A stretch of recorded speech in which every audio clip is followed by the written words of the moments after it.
Доброе утро, дорогая наша республика. И вновь, каждый раз в 7:00 мы на телеканале Якутия-24 НВК Саха приветствуем вас и желаем вам, конечно, в первую очередь прекрасного настроения и позитивного утра. Это «Утро Якутии» и с вами я, Дарья Анкефа. Ну и давайте мы, конечно, начнем, как всегда, с рассказа о погоде, ведь многие из вас, возможно, только сейчас задумались об этом и думают, что же сегодня нужно надеть на себя, главное, чтобы остаться здоровым. Итак, погода за окном какая?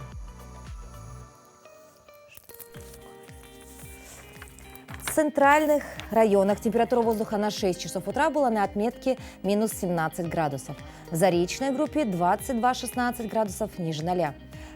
В южных районах 24 со знаком минус. В Вилюйской группе до минус 22, в Нижнеленских минус 13.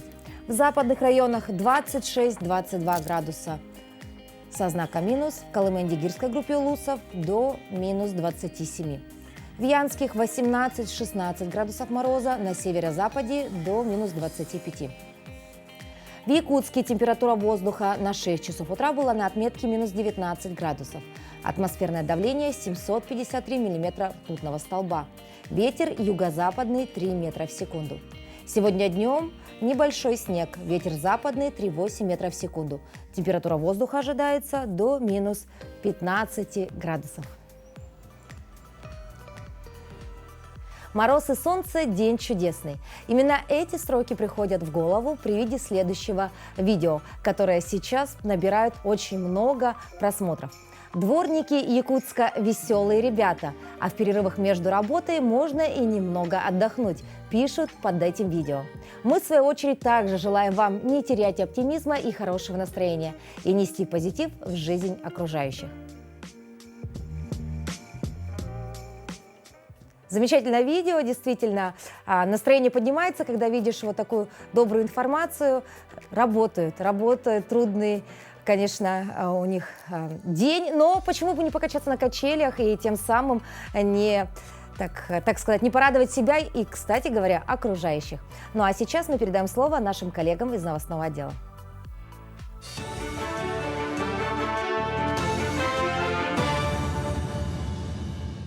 Доброе утро, коллеги! Доброе утро, Якутия! Далее блок новостей. Азотно-кислородную станцию обновили в Якутске. Она предназначена для производства жидкого газообразного кислорода и азота из окружающего воздуха. С помощью нее добывают медицинский кислород, а также азот для ветеринарных клиник и авиации. Производительная мощность старой станции составляла 1000 литров в сутки. У новой станции преимущество широкого спектра. Производителем новой станции стал Китай, а поставщиком город Екатеринбург. Помимо этого, лицезреть новую станцию, а также на совещание с региональными службами на тему устойчивого развития племенного животноводства приехали делегации из городов Москва, Санкт-Петербург, Подольск и других регионов Дальнего Востока. Новая станция называется Кудон-120, низкого давления с воздушным охлаждением. Эта станция является, последним словом времени, инновационной, можно сказать, да? Производительная мощность составляет 4 тонн в сутки жидкого кислорода или жидкого азота, или одновременно сможет делать 2 тонны жидкого азота и 2 тонны жидкого кислорода. Но в следующем году у нас будет уже увеличение до 150 тонн. Специалисты у нас молодые, все прошли обучение. Сосудистый центр Республиканской больницы номер 2 вошел в тройку лидеров среди российских сосудистых центров. Основные функции центра – оказания круглосуточной лечебно-диагностической помощи. Пациенты поступают с острым нарушением мозгового кровообращения и острым коронарным синдромом.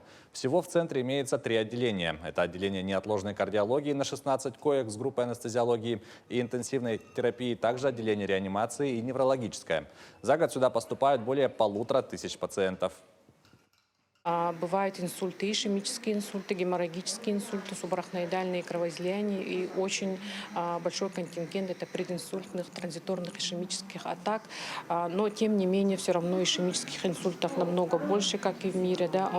Где-то соотношение 3 к 1 по отношению к геморрагическому инсульту. А так субарахноидальные кровоизлияния чаще всего с районов привозят по санрейсам. Да? И этим пациентам, конечно, нуждается в течение первых суток, как приехали к нам, да, да, сразу провести оперативное лечение вмешательства, либо клипирование артериальной аневризмы разорванной, либо микроспиральная эмболизация тоже разорванной аневризмы. В Музее музыки и фольклора народов Якутии презентовали книгу-сборник «Душа поет». События посвятили 75-летию носителя и знатока венского языка и фольклора, сказителя Акулины Петровны Трайзе Нулгынеч. Сборник включает в себя ее сказки, стихи, песни, как авторские, так и родовые на якутском и венском языках, а также воспоминания из ее жизни и творчестве. Издание дополнено QR-кодами с фотографиями, аудиопеснями, короткометражным фильмом и мультфильмами по мотивам ее сказок про путешествие мышки. Всего выпущено 80 экземпляров сборника. На мероприятии присутствовали земляки и дочь, отметившие светлую память Акулины Петровны. Акулину Петровну мы очень много записывали, потому что у нас действует проект в виде мемуары выдающихся деятелей культуры, носителей фольклора. И вот в рамках данного проекта мы ее очень много раз записывали. Она рассказывала о себе, о своей жизни, о творчестве. Потом она рассказывала сказки, которые она помнила. В течение 2 месяцев зрители нашего канала наблюдали за реалити-шоу «Городские девчата». Сейчас у всех зрителей один вопрос. Кто станет победительницей и как ее будут определять? Вчера в Якутске состоялась запись финального вечера шоу, на котором и решилась судьба победительницы. Зрители канала смогут увидеть финал уже в воскресенье. Сами участницы до последнего момента не знали, кому же достанется победа, поэтому эмоции на шоу получились искренними. Кроме главного приза, участницы также будут награждаться по отдельным номинациям. Кому какая досталась награда, узнаем в воскресенье. Вот все после 7-го выпуска решили, что победительница уже есть, но главная интрига будет сегодня. Да? То есть сегодня участницы еще раз проголосуют по результатам того, что они увидели, услышали. Они вот проголосуют, и исход будет по итогам вот этого голосования с учетом тех баллов, которые они ранее выставляли друг другу на проекте. Доброе утро всем тем, кто только присоединился к нам. Сейчас настал тот самый момент, которого ждут многие наши телезрители, а именно розыгрыш билетов в кинотеатр «Центральный». Итак, у нас есть 2 пригласительных. Ну и задача, как всегда, наипростейшая. Вам нужно лишь ответить на наш вопрос, который сейчас будет продублирован в телеграм-канале. Обратите внимание, если вдруг вы еще не являетесь нашим подписчиком, вам достаточно лишь отсканировать QR-код, который находится вот сейчас на экране, присоединиться к нашей группе, ну и самое главное, правильно ответить на наш вопрос. Сегодня вопрос, ну я бы сказала, на смекалку, на креативность. Как и с чего начинается ваше утро? Мы ждем от вас самые оригинальные ответы. И по вашим многочисленным просьбам мы даем вам на это время. Ведь наш розыгрыш завершится в 10 часов утра. То есть у вас еще есть как минимум пару часов для того, чтобы дать, как можно сказать, самый креативный, интересный ответ. Еще раз вопрос: как и с чего начинается ваше утро? Ну а позже редакция, конечно же, оценит ваши ответы и выберет победителя. Об этом мы также сообщим в телеграм-канале. Будьте внимательны, дерзайте, мы желаем вам удачи. Ну и еще раз мы говорим доброе утро всем тем, кто просыпается вместе с нами. Напомню, на календаре сегодня 2 ноября. Новый месяц ставит перед нами новые планы и новые цели. Для многих лунный календарь является важным инструментом для планирования различных дел и событий. И также считают астрологи. А этот ноябрь обещает быть благоприятным для различных активностей. А сегодня, если у вас намечено путешествие, Луна будет поддерживать вас, создавая гармоничные условия. Также этот день удачен, если у вас запланировано обучение. Он предоставит вам возможность начать ваше образование с правильной ноты и, конечно же, поможет достичь успеха. Желаем, чтобы удача сопутствовала сегодня каждому. А теперь давайте заглянем в календарь знаменательных событий этого дня. На календаре 2 ноября. Сегодня отмечается Международный день прекращения безнаказанности за преступления против журналистов. По народному календарю Артемьев день. Существовало поверье, что человека, рожденного в этот день, защищает мать-волчица. Его считали близким по духу лесным зверям и птицам. На Артемия было принято квасить капусту, которая была одной из любимых закусок русского народа. В этот день царь Петр I принял титул Петра Великого, императора Всероссийского, а Россия стала империей. На престол вступил последний российский император Николай II. На кремлевских башнях установлены рубиновые звезды. Утром 24 сентября 1938 года известные в СССР летчицы-орденоносцы Валентина Гризодубова, Полина Осипенко и Марина Роскова вылетели в беспосадочный перелет из Москвы на Дальний Восток на двухмоторном самолете Ан-37 «Родина». За выполнение этого перелета и проявленные при этом мужество и героизм каждой летчице 2 ноября 1938 года было присвоено звание Героя Советского Союза с вручением ордена Ленина. В этот день родились Сергей Николаев, советский и российский актер, сценарист, общественный деятель; Ирина Богушевская, советская и российская певица, поэтесса, композитор; Елена Захарова, российская актриса театра и кино; Анупам Трипатхи, южнокорейский актер индийского происхождения, исполнитель роли Али в сериале «Игра в кальмара». Екатерина Дубакина, российская актриса театра и кино. Тимофей Дзю, австралийский боксер, профессионал, выступающий в первой, средней и в средней весовых категориях, сын Кости Дзю.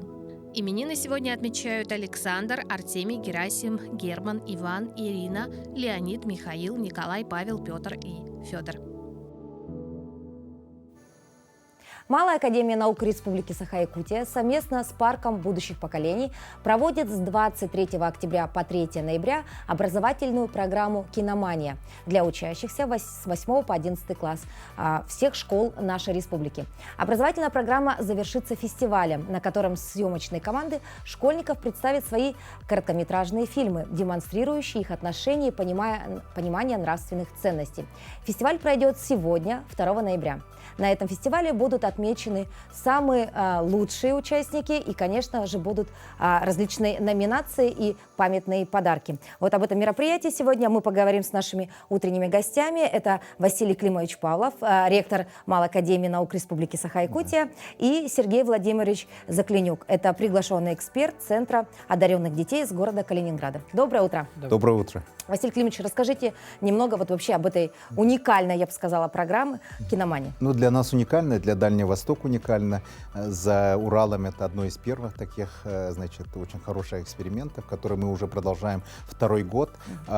Идея уже давно созревала, но мы искали, где есть такие хорошие примеры, и нашли такой пример Калининградской области. Да. Спасибо огромное нашим друзьям из Центра по развитию одаренных детей. Это все благодаря вот этой замечательной федеральной программе, которая есть, так называемые центры по модели Sirius, и мы благодаря этому имеем возможность общаться с разными интересными региональными опытами, да, и вот один из таких региональных опытов мы решили повторить у нас в Якутии, и что самое замечательное, у нас же все это созрело, да, кстати, в этом году уже 2-й раз мы проводим, 146 было у нас заявок, из них отобрано 70 детей, с очень интересными своими проектами они подошли к этому, и вот все это продолжается. Все это продолжается. Как мы уже отметили, было проведено множество мастер-классов, да, и вот наш гость утренний, да, это Сергей Владимирович, провел свой мастер-класс для молодого поколения республики. Расскажите об этом опыте, вот какие у вас остались впечатления? В целом у меня впечатления очень такие положительные. Видно, что дети заинтересованы в сфере кино, они хотят в этом развиваться. Есть очень много целенаправленных детей, которые хотят посвятить свою профессию. Мне это очень радует, потому что у нас в Калининграде эта смена длится достаточно давно, с 2017 года, но видно, что здесь очень большой потенциал, и в целом, да, что у региона есть тоже большой потенциал. И верю, что года через 2 или 3 якутские школьники будут побеждать на многих фестивалях. Действительно, вот мы сейчас видим ролики небольшие, да, как ребята работают, как увлеченно. Самое главное, у большинства детей улыбки на лицах, да? Это из города Калининграда, да? Да, это ваш да, опыт уже? Правильно, да. Я думаю, совсем скоро уже будут ролики подобные сделаны и с нашими ребятами, да? А вообще, насколько важно развивать вот это направление, как вы считаете? Но вообще это направление достаточно такое мобильное, потому что там получаешь базовые навыки по профессиям разным. Ну и в целом, наверное, сейчас медиасфера диктует такую какую-то универсальность, и это благодаря этой программе у них получается это все как-то компоновать, да, делать какие-то разные медиаповоды, в целом развивать креативную индустрию. Ну и как бы кино — это такой, наверное, стартап да, к своей будущей профессии. В целом, да, в целом индустрии. Василий Климович, но, конечно, детей же надо чем-то мотивировать, да? Соответственно, нужно поощрять их труд. И вот здесь возникает вопрос, какие номинации будут сегодня представлены? Сегодня будут как раз перед экспертами показаны их короткометражные фильмы, всего 7. Естественно, будут лучший сценарист, режиссер, актер. Также очень важные вещи, которые связаны с монтажной работой, да, так сказать, все эти технические вещи, которые нужно, как и в «Оскаре», да, так сказать, отметить. И для нас это очень важно, потому что дети уже выкладываются, все свои новые скиллы показывают, и это замечательно. Мы сейчас видим вот афиши, такое ощущение, что это уже прям не готовые афиши крупных кинотеатров, да, не скажешь, что это делают школьники. Очень интересно и прям хочется уже посмотреть, что же это такое, да. А вот ребят курировал кто?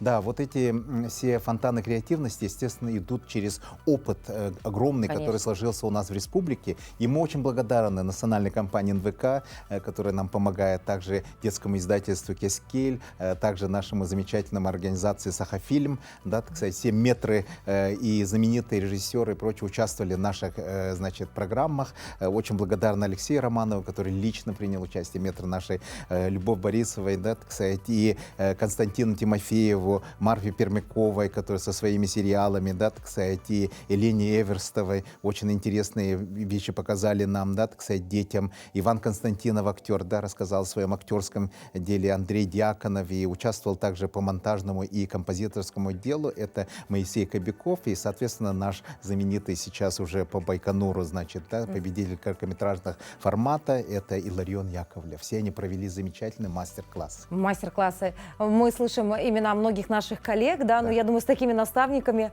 грех просто не создать какой-то очень интересную, да, продукт готовый. А можем ли мы, как зрители, потом уже в будущем Да, где-то мы в прокате посмотреть? Естественно, мы очень хотим это сделать, и действительно, я думаю, что шаг навстречу идет наша национальная компания, да, так сказать, и вероятно всего, что лучший, наверное, фильм будет показан по НВК, и на это мы очень надеемся, естественно.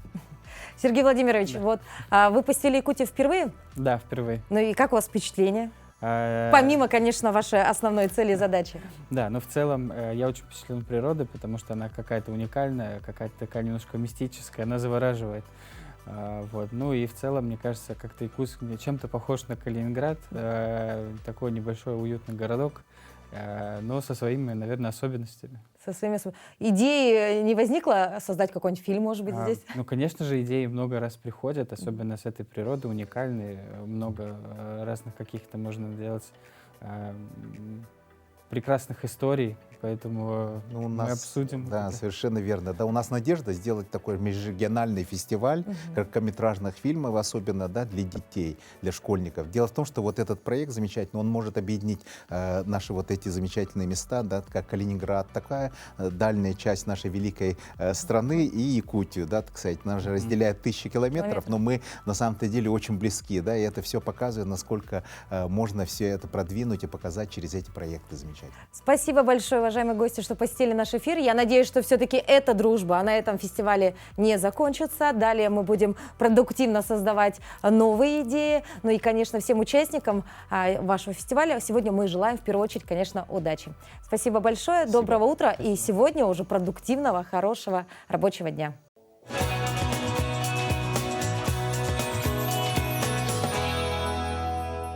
А прошлая неделя в Якутии запомнилась нам, жителям, а также гостям столицы, ювелирной неделей, в рамках которой прошли тематические мероприятия, лекции и авторские мастер-классы по изготовлению национальных украшений. С 23 октября по 10 ноября в Якутске проходит выставка «Лучшие ювелирные изделия-2023», где принимают участие ведущие ювелирные предприятия, ну и, конечно, сами мастера-предприниматели, которые демонстрируют новые идеи и дизайнерские решения. С представителем и мастером ювелирного искусства мы познакомим вас далее. Меня зовут Владимир Шадрин, работаю мастером-ювелиром. Закончил Якутское художественное училище имени Петра Романова. Я работаю на производстве, поэтому у меня большое количество заказов, такой серьги, колье, вот все такое. Ну, ювелир должен чувствовать металл, как он податливый, неподатливый. И чувствовать вот это вот, как сказать, узор, пересекание узоров, читать узоры. У каждых странах свои узоры и свои орнаменты.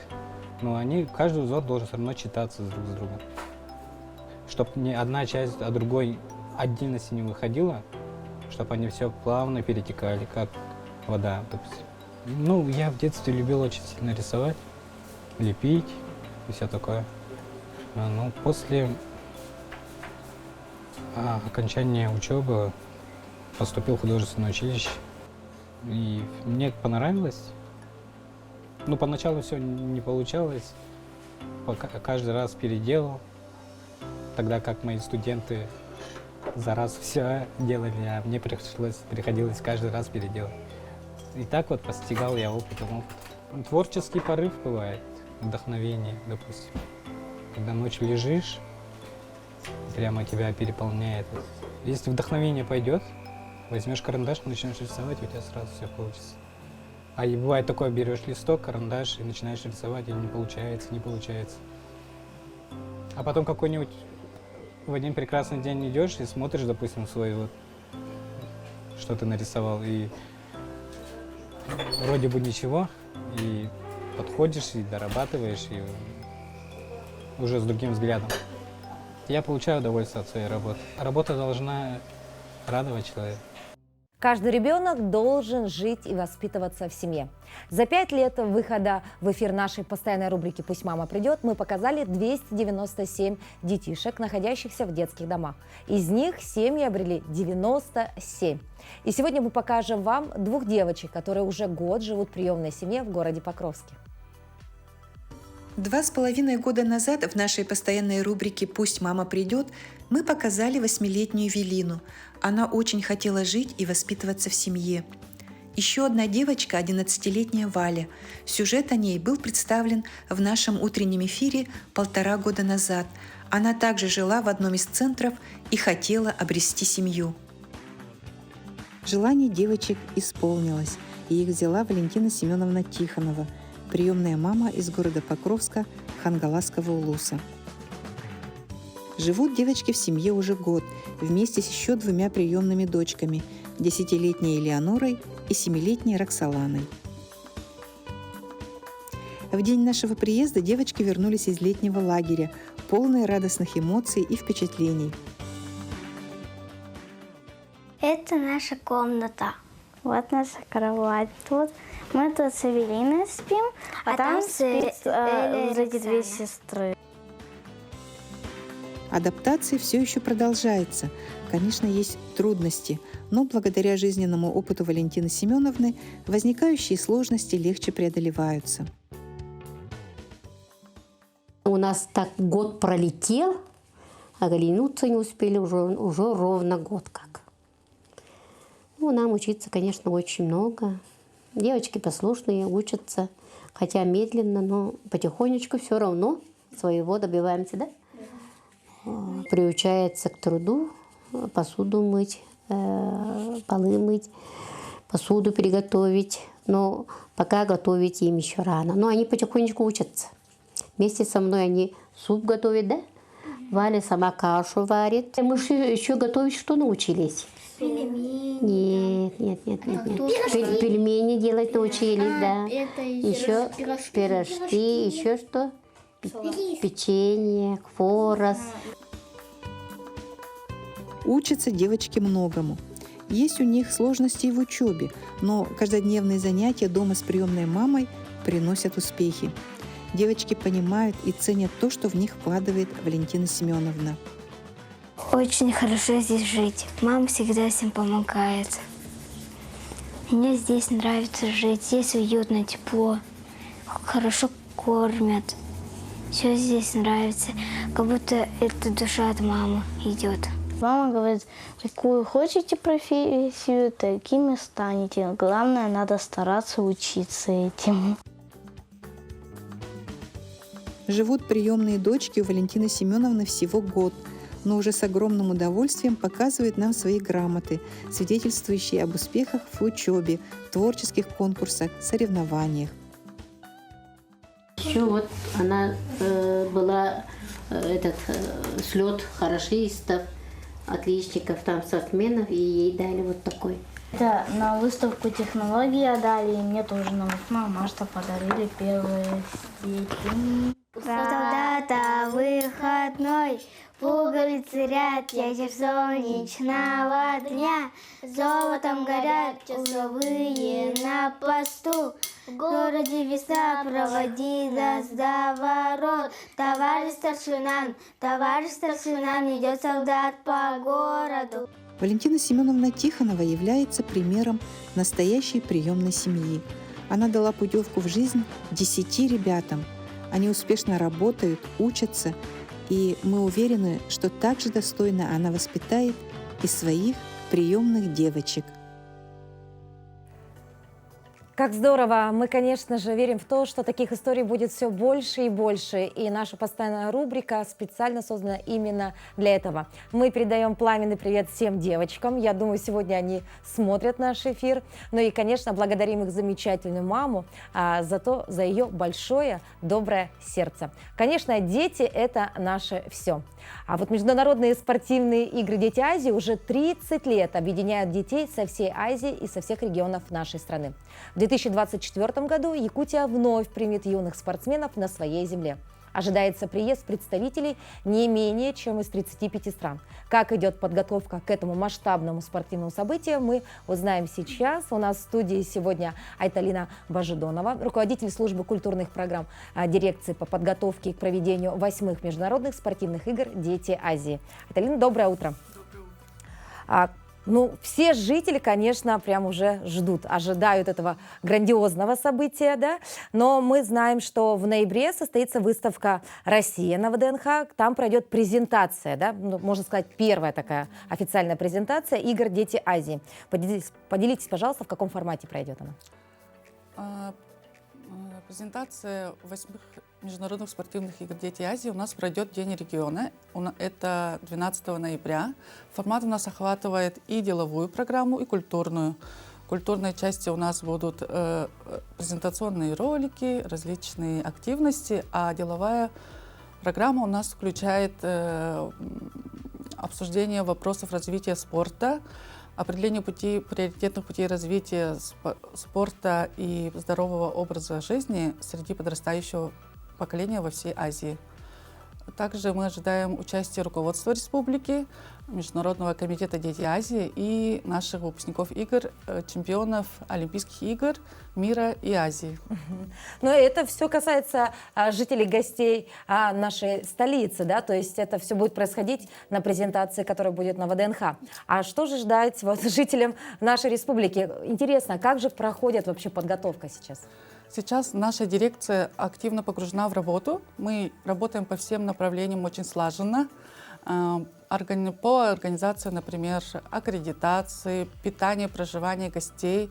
Также у нас идет активно ремонт во всех спортивных объектах и идет работа по благоустройству города в целом. Также мы презентуем, как я ранее говорила, делаем презентации наших игр не только в республике и в России, но и за пределами. То есть подготовка идет полным ходом? Да. Талисманом игр определены мамонтенок и бурундук. И для многих, конечно, жителей нашей республики, для гостей, это не просто талисманы, это некий символ вообще детей Азии, да? Когда будут определены их имена и почему именно они? Буквально вчера, 1 ноября, главой республики и официальным сообществом нашего комитета «Дети Азии» были определены имена путем голосования.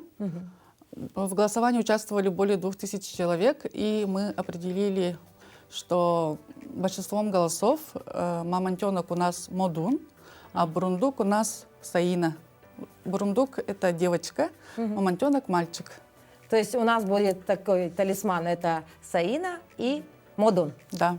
2000 человек голосовало. Более 2000 человек. Ага. Самих талисманов мы тоже выбрали путем голосования.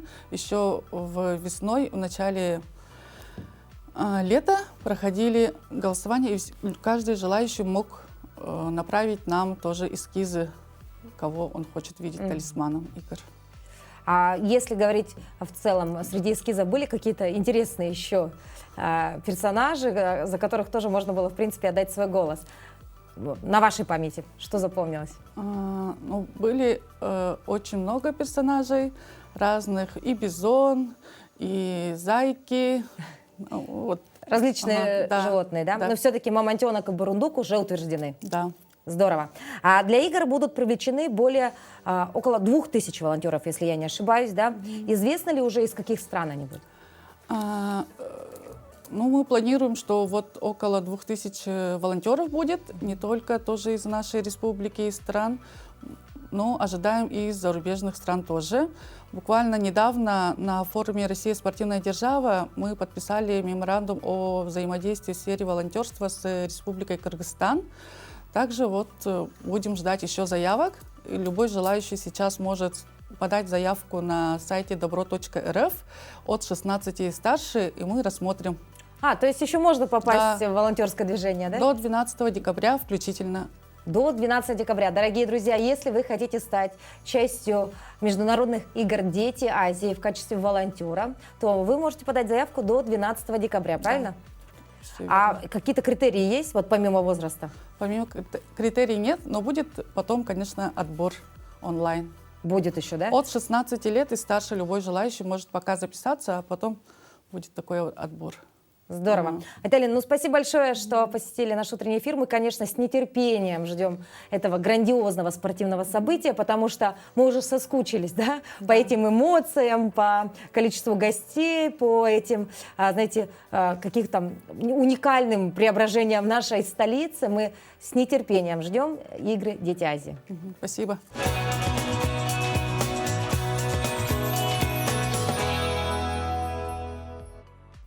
Неоконченная песня Джона Леннона «Now and Then», которая была завершена остальными участниками культовой рок-группы The Beatles, пройдет сегодня, 2 ноября, спустя более чем 40 лет после первой записи. Об этом сообщается на официальном сайте коллектива. Пол Маккартни и Ринго Стар закончили песню, использовав технологии искусственного интеллекта. Подробности в следующем материале. The Beatles выпустит новую песню. Когда-то ее написал Джон Леннон, но до широкой публики она не дошла. Теперь же композицию смогли собрать воедино благодаря искусственному интеллекту. Об этом сообщила звукозаписывающая компания Universal. Композицию под названием «Now and Then» называют последним хитом Beatles. Помимо голоса Леннона, она включает в себя голоса ныне живых участников коллектива Пола Маккартни и Ринго Стара, а также покойного Джорджа Харрисона. Маккартни написал: «Вот он, кристально чистый голос Джона. Это очень эмоционально, и мы все в ней звучим. Это настоящая запись Beatles».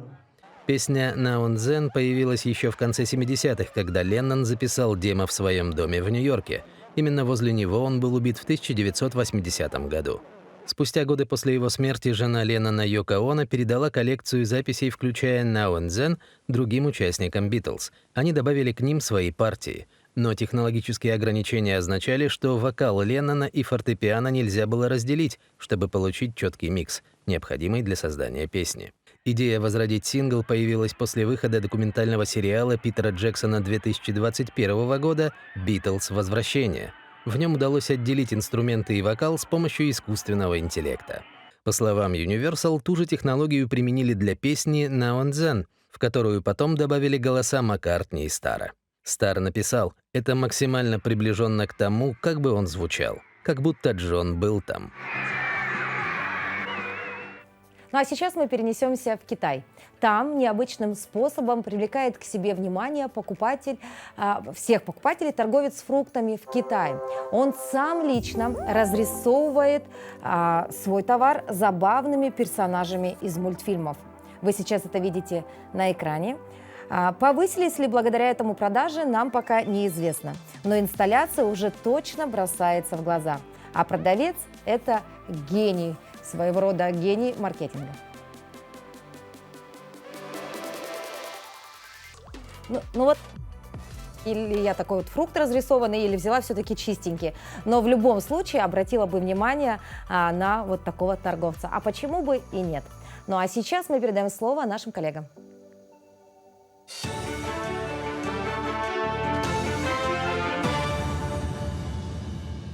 Далее блок новостей. Здание «Алмаз-Дартранса» и гостиницу «Лена» оборудовали новыми фотолюминесцентными противопожарными системами. В систему входят эвакуационные знаки, обозначение опасных зон, а также противоскользящие профили с люминесцентным свечением на каждую ступень. Отражающими лентами обозначили стены, перила и дверные проемы. Такая фотолюминесцентная эвакуационная система позволяет быстрее найти путь к выходу, а также определить препятствия и опасные зоны в условиях задымления и темноты. В момент задымления или в момент пожара, возможно, какой-то аварии, обычно происходит отключение света. Ну или просто это может быть ночное время. Естественно, освещения может не быть. Пыль какая-то или дым, все поднимается, как правило, к потолку выше. И люди, которые эвакуируются, это позволяет им видеть направление, потому что эти линии, они светятся. Всего 2369 людям помогла санитарная авиация в республике за 9 месяцев текущего года. За последние 5 лет это число составило 14 770. Потребность в малой авиации с учетом особенностей Якутии, огромных расстояний, отсутствия круглогодично действующей наземной инфраструктуры, наличия малонаселенных, труднодоступных населенных пунктов огромное, заявил глава республики Айсан Николаев. Отмечается, что благодаря поддержке государства по сравнению с 2019 годом количество эвакуированных больных в этом году увеличилось на 31%. Вылеты осуществляются практически ежедневно. Вертолеты санитарной авиации с медицинским модулем базируются на базе центральных районных больниц в Среднеколымске, Нюрбе, Мирном, Тиксе, Нерюнгри, Ленске и поселке Батагай. Центр экстренной медицинской помощи приобрел новое инновационное высокотехнологичное устройство, позволяющее выполнять сложные хирургические вмешательства. Новая современная технология позволяет врачам-нейрохирургам выполнять операции на головном мозге с применением роботизированного подхода, а также систем нейронавигации, визуализационного контроля и стереоскопического проецирования. Хирургический микроскоп стал настоящим прорывом в области нейрохирургии. Сочетание множества прогрессивных функций микроскопа значительно повышает успешность операций по удалению опухолей, пороков развития сосудов головного мозга и других патологий. Вмешательства проводятся с непревзойденной точностью и минимальным риском повреждения критических областей мозга. Для лучшей визуализации, нейровизуализации области операционной и, скажем так, с наименьшей травматизацией головного мозга. Также начали использовать его при операциях на спинном мозге, на позвоночнике непосредственно, при травмах, при разрывах твердой мозговой оболочки для сшивания, потому что структуры очень, скажем так, нежные, тонкие и человеческим глазом очень сложно отследить иногда иглу или нить, которая используется, микронить для сшивания. Микроскоп в этом очень хорошо помогает. Также при удалении, допустим, грыж диска, межпозвонковых грыж. Благодаря федеральному проекту «Билет в будущее» у школьников есть возможность подобрать профессию. Проект реализуется с прошлого года. За это время в нем приняли участие более 1700 учащихся с 6 по 11 классы. Они побывали на 21 предприятии и познакомились с работой разных профессий. Попробовали себя в качестве повара, кондитера, швеи и так далее. Сегодня учащиеся Сахаполитехнического лицея запустили беспилотные летательные аппараты на специальном симуляторе. Одновременно в другом зале школьники 33-й школы Якутска узнали, как можно профессионально ставить свет и фотографировать. Имеется посещение практических мероприятий. Это мультимедийная выставка в историческом парке, где дети знакомятся вообще с рынком труда, какой имеется у нас в стране, в целом в республике. Помимо этого, также это вот как раз практические мероприятия, это профориентационные пробы, где участники знакомятся именно на практике с элементами деятельности той или иной профессии, насколько эта профессия заинтересована учащийся, либо в будущем подходит ли она ему. Помимо этого, также у нас добавляется мероприятие, такое как экскурсии на предприятия промышленные. Детям из Якутской Арктики будет предоставляться бесплатный проезд для участия в творческих, научных и спортивных мероприятиях. Соответствующее постановление приняли в целях содействия физическому, интеллектуальному, психическому, духовному и нравственному развитию талантливых и одаренных детей из арктических районов Якутии. По словам председателя правительства региона Кирилла Бычкова, поддержка и развитие молодого поколения являются ключевыми факторами для устойчивого развития арктической зоны. Отмечается, что финансирование будет производиться в рамках реализации государственной программы развития арктической зоны республики и коренных малочисленных народов Якутии. К этому часу это все новости. Хорошего дня! Дорогие наши телезрители, мы напоминаем вам о нашем розыгрыше. Ваша задача ответить на наш вопрос, а вопрос звучит следующим образом. Как и с чего начинается ваше утро? Ответы, пожалуйста, отправляйте на наш телеграм-канал до 10 часов утра. Самый креативный, самый, возможно, интересный ответ, конечно же, получит вот такие пригласительные в кинотеатр «Центральный». Дерзайте, почему бы и нет. Может быть, повезет именно вам. Ну, а мы обращаемся к вам, наш будущий победитель. Вы уже сегодня можете посетить одну из премьер, потому что четверг – это всегда кинопремьеры. Что же нам уготовил кинотеатр «Центральный», узнаем по традиции в киноафише.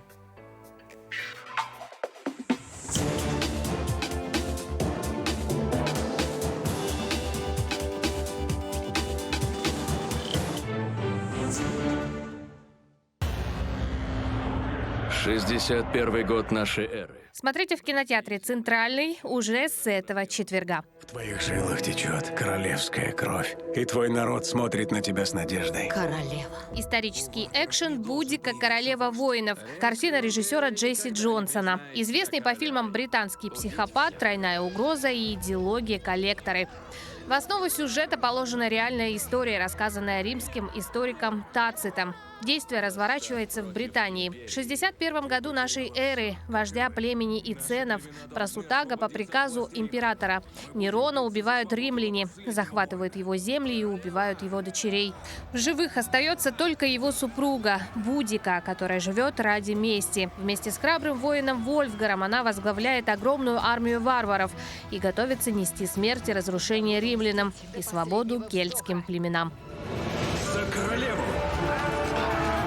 Война Будики оказалась одним из самых масштабных антиримских восстаний своего времени. В XIX веке она стала символом Британской империи благодаря своим делам и вдобавок потому, что ее имя, как и имя королевы Виктории, значит «победа». Я ваша королева!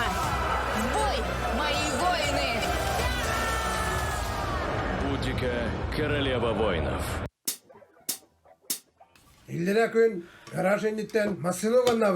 Якутская гангстерская комедия «Капкан» от режиссера Никиты Новгородова расскажет о двух начинающих угонщиках. У двух друзей все идет хорошо, пока однажды один из них случайно не угоняет автомобиль матерого мафиози. Теперь до следующего заката парни должны вернуть ему машину и заплатить крупную сумму денег. Так начинаются опасные приключения друзей в криминальном мире, где жажда легкой наживы сменяется единственной целью – выжить. Здравствуйте, я Майк. Хочу узнать, актуальна ли еще ваша вакансия. Да, на должность охранника. Я согласен на любую. Лучший старт среди хорроров в мировом прокате показал фильм «5 ночей с Фредди». Это культовая франшиза об аниматронных талисманах пиццерии. Все началось с инди-игры, в которой игрок в роли охранника должен был пережить ночные смены и не подпустить к себе зловещих существ. Успех первой части позволил выпустить еще несколько игр. Все, что нужно делать, смотреть в оба в монитор. А главное – всесторонне развить серию. Вслед за книгами-бестселлерами выходит первая экранизация, в которой роль того самого охранника исполнит Джош Хатчерсон. Несмотря на одновременный выход в западных кинотеатрах и на стриминговом сервисе, фильму сулят кассовый успех и приличные сборы. А чего они хотят? Хотят, чтобы она... А мы желаем вам отличного настроения и приятного просмотра.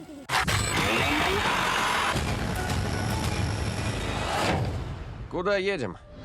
Что ж мне одни чудики достаются?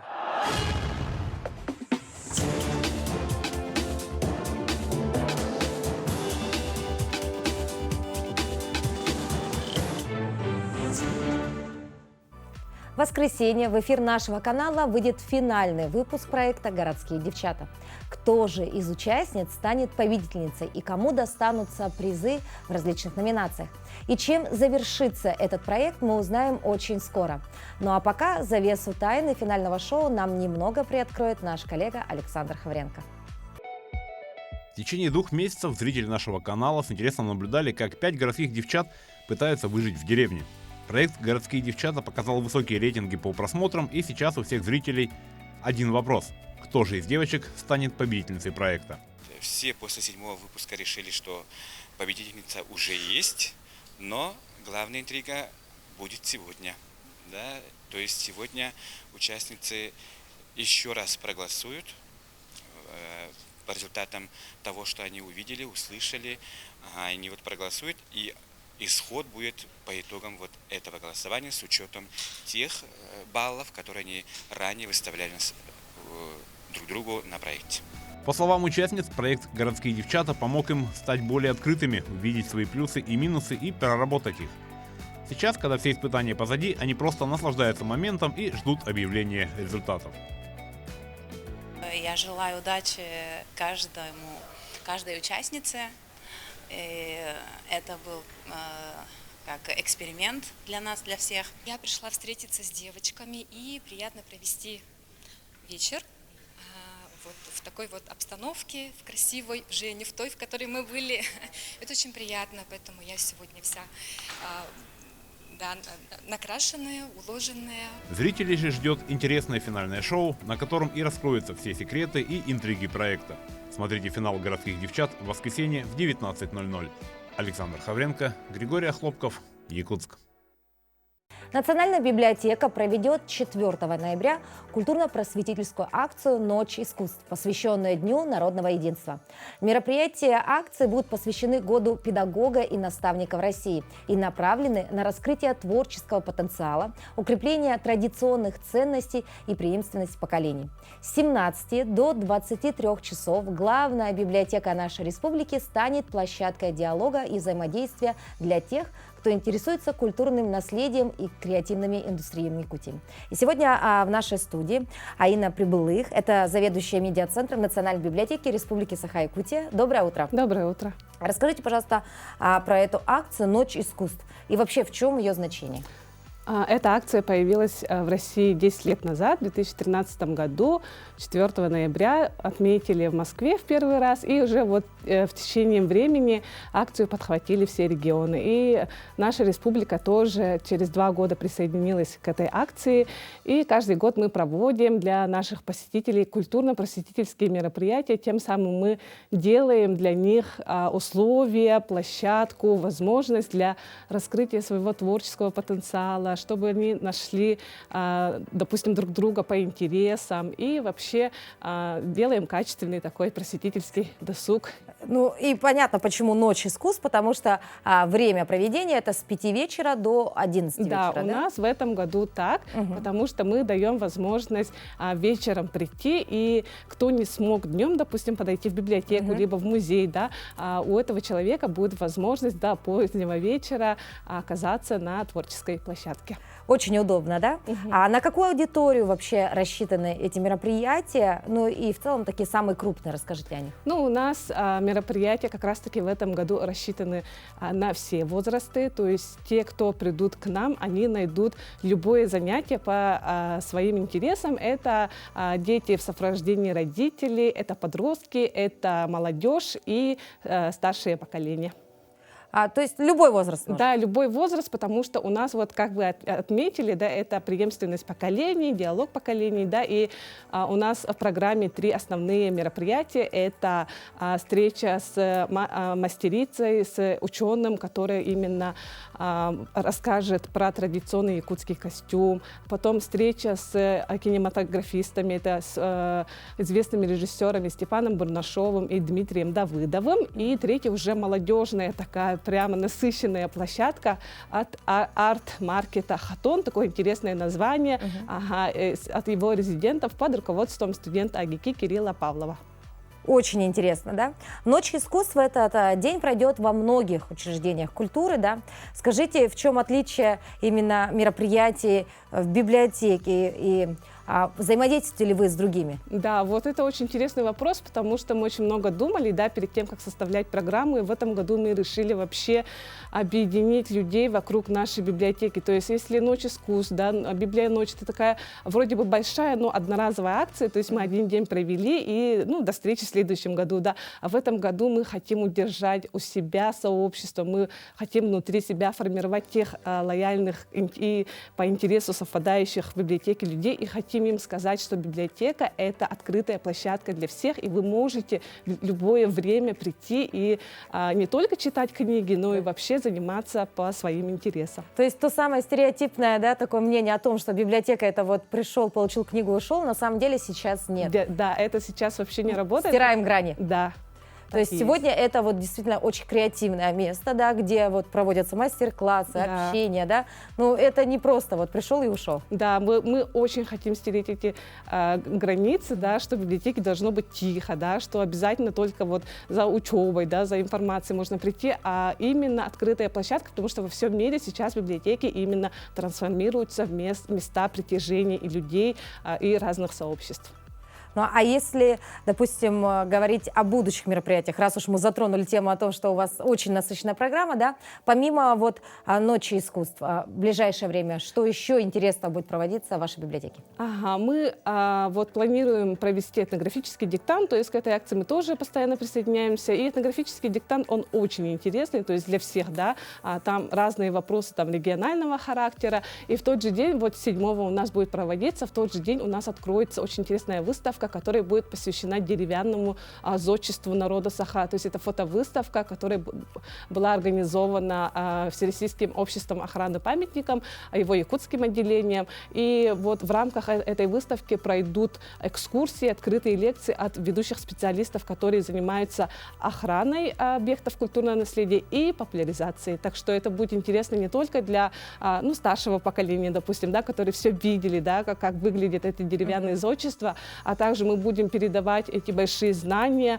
преемственность и для молодого поколения, что надо вообще беречь, да, объекты культурного наследия. И вообще в том числе и наше историческое здание — это тоже объект культурного наследия, который мы каждый день видим, это жемчужина нашего города, и вообще будем нести такую информацию, что в целом именно благодаря вот объектам культурного наследия, историческим памятникам, жива вот преемственность, да, и вообще держится такая вот именно уникальность нашего города, архитектурная уникальность. Но это мы говорим о будущих мероприятиях. Да. Все-таки вернемся к самому главному, который вот будет совсем скоро. Это 4 ноября, Ночь искусств. Да. Давайте проанонсируем для всех наших телезрителей, как они могут стать частью этого мероприятия. Дорогие жители и гости столицы, 4 ноября всех ждем в 5 часов в стенах нашей библиотеки. Будет розыгрыш планшета от наших резидентов, гостей арт-маркета «Хатон». Если вы придете к нам, то у вас есть возможность выиграть планшет, и все мероприятия у нас бесплатные.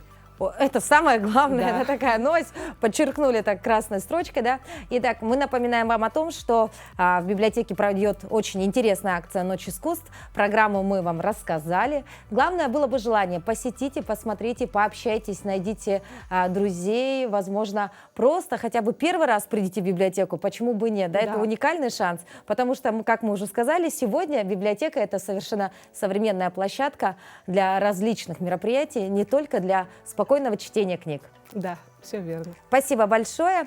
Ну а мы движемся далее, дорогие друзья. И хотелось бы вновь напомнить вам, какая же погода у нас за окном.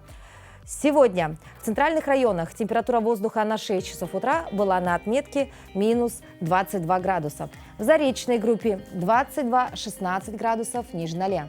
В южных до минус 24. В Вилюйской группе 22-19 градусов со знаком минус, в Нижнеленских 13 градусов мороза. В западных районах 26 со знаком минус, в Колымо-Индигирской группе улусов 27 градусов мороза. В Янских 18-16 ниже 0. В Якутске температура воздуха на 6 часов утра была на отметке минус 19 градусов. Атмосферное давление 753 миллиметра ртутного столба. Ветер юго-западный 3 метра в секунду. Сегодня днем небольшой снег, ветер западный 3,8 метров в секунду. Температура воздуха ожидается до минус 15 градусов.